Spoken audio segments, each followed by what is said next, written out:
And so I think that when we are talking about the issue of homosexuality or sexual orientation of LGBTI plus people, let's not bring in other things that will not bear any merit on the issue that we are discussing. I think that pinning this on cultural values and popularity is Robert, just a quick one on the first point you made.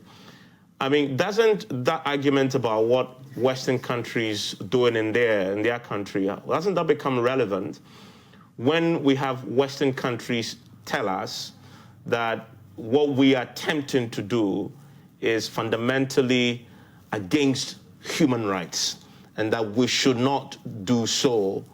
And there have been threats of sanctions that we've heard from some quarters.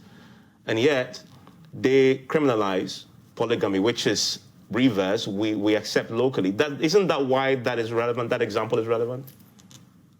No, and because one, we have this perception that, like I mentioned before, there are some myths.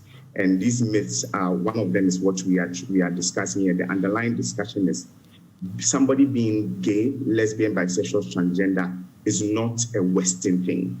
It's not something that is coming from the West.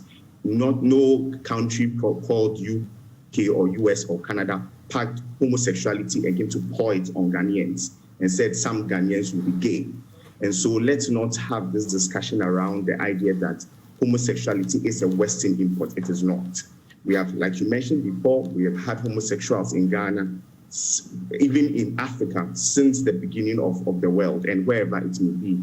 And all the things that many people mention, even the underpinning discussion by some of the proponents of this bill, clearly shows that homosexuality is not something that started by the West or brought in by the West. So that myth must be cleared, that, like you also mentioned, there are gays in Ghana, we've existed, we've been amongst the people for so long, they have not shown any distraction to anybody, they have not done anything that destroys our economy or destroys and people violate human rights or violate a person or cause violence against anybody.